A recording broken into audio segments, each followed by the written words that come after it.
5 জনের দোয়া আল্লাহর দরবারে কবুল হয় না। কয়জনের দোয়া একটু শুনে নেন, কয়জনের?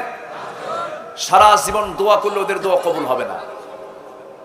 আমি কি একজনের নামও বলেছি? নাম্বার 1, যেহেতু এক রাত তো শর্ট করে সব বলে ফেলি। নাম্বার 1 হলো যে অমুসলিম, যার মধ্যে ইসলাম নাই, তার দোয়া কবুল হবে। আসতে বলবেন না, হবে হবে, একদম ক্লিয়ার কথা। যদি কেউ বলেন যে লোকটার মুসলমান না কিন্তু লোকটা খুব ভালো, কিন্তু লাভ নাই। ইসলাম নাই, কিচ্ছু নাই। ইসলাম আছে, সব আছে, ঠিক কিনা? অতএব আমি যে কাজগুলো করব সেই কাজে যদি ইসলাম থাকে ভালো, ইসলাম নাই সেই কাজ যতই প্রশংসিত হোক না কেন সেই কাজের 4 পয়সা দাম আল্লাহর কাছে নাই। সম্মানিত ভাইরা, নাম্বার 2 হলো যে লোক কবিরা গুনাহ করে। কি গুনাহ করে? কবিরা গুনাহ অনেক লম্বা আলোচনা, অনেক লম্বা।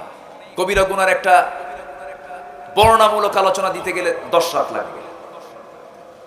তবে আল্লাহ রাব্বুল আলামিন বলছেন, বান্দা শোনো, ইন তাজতানিবু কাবাইরা মা তুনহাউনা আনহু নুকাফির আনকুম সাইয়্যাতিকুম ওয়া নুদখিলকুম মুদখালান কারীমা। আল্লাহ রাব্বুল আলামিন বলেন, বান্দারে তুমি যদি বড় বড় গুনাহগুলোকে ছেড়ে দাও, তোমার জীবনের অর্জিত ছোটখাটো গুনাহ, যে সমস্ত গুনাহগুলো ছোট সগীরা গুনাহগুলো, ওগুলোর দিকে আমি আল্লাহ নজরই দেব না, সব মাফ করে দেব। তুমি একটু ছোট ভুল করে ফেলেছ, ওই সমস্ত ভুলের দিকে আমি আল্লাহ নজরই দেব না, তবে শর্ত হলো বড় বড় গুনাহগুলো ছেড়ে দাও। আলা উনাব্বিউকুম বিআকবারিল কাবাইর। রাসূল সাহাবায়ে কেরামকে লক্ষ্য করে বলছেন, সাহাবীরা আমি কি তোমাদেরকে বড় বড় কিছু গুনার কথা বলবো নাকি? সাহাবায়ে কেরাম বললেন, ইয়া রাসূলুল্লাহ আপনি বলুন। নাম্বার 1 হলো আল ইশরাকু বিল্লাহ, শিরিক করা কার সাথে? আস্তে, শিরিক করা কার সাথে? শিরিক করা যাবে না। শিরিক করা যাবে? কুফর করা যাবে? শিরিক জুলুম, কুফর জুলুম কার সাথে? আল্লাহর সাথে। ওয়াল কাফিরুনা হুমুয যালিমুন, যারাই কাফের তারাই জালিম। ইন্না শিরকা লা যুলমুন আযীম, শিরিক হলো সবচেয়ে বড় জুলুম। টুপি মাথায় থাকে, টুপি কোথায় থাকে? মাথায়। মাথায় না দিয়ে যদি হাঁটুতে দেন তাহলে টুপির প্রতি কি হলো?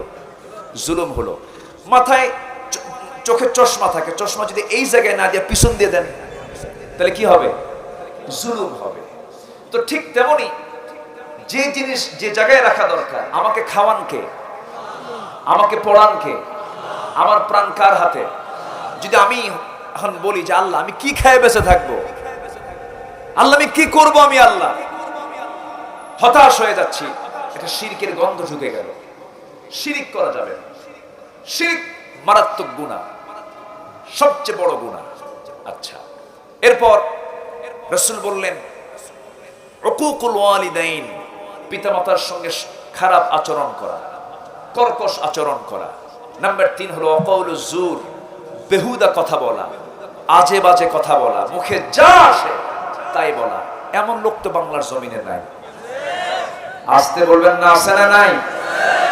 যার জিহ্বা কন্ট্রোল তার জান্নাত কন্ট্রোল। একটু আস্তে করুন সুবহানাল্লাহ। যার দুটো চোখ কন্ট্রোল তার জন্য জান্নাত কন্ট্রোল। এতই সস্তা জান্নাত। জান্নাত পেতে হলে বহু কাজ করতে হবে আমাকে আপনাকে। তাহলে কয়জনের দোয়া কবুল হবে না বলেন? বলেছি কয়জনের কথা? একজন। আরো আছে কয়জন? 4 জন। দুটো বলেছি, কবিরা গুনার কথা বলেছি। যে কবিরা গুনাহ করবে আল্লাহ তার দোয়া কবুল করবেন না। নাম্বার 3 হলো যে ব্যক্তি মুশরিক তার দোয়া কবুল হবে না। নাম্বার 4 হলো পিতামাতার সঙ্গে যারা অবাধ্য আচরণ করবে তাদের দোয়া কবুল হবে না। নাম্বার 5 হলো যে বান্দা আমার নবীকে নিয়ে বাজে কথা বলবে, আমার নবীর সম্পর্কে তার বাজে চিন্তা যার যার থাকবে, এবং রাসূলকে নিয়ে যারা কটূক্তি করবে তাদের কোনো দোয়া আল্লাহর দরবারে মঞ্জুর হবে না। আর এই সমস্ত কটূক্তি শোনার পরেও যারা চুপ করে বসে থাকবে তাদেরও দোয়া কবুল হবে না, কারণ তারা হলো টাটকা মুনাফিক। চুপ করে বসে থাকা লোক আছে না? অন্যায় দেখে যা হয় হোক বাবা, কিয়ামত হয়ে যাক, আমি ওর মধ্যে নাই। এরকম লোক মনে হয় বাংলাদেশে খুঁজে পাওয়া যাবে না। আছে না নাই? এটি ইমানদারের লক্ষণ নয়, এটি ইমানদারের লক্ষণ নয়।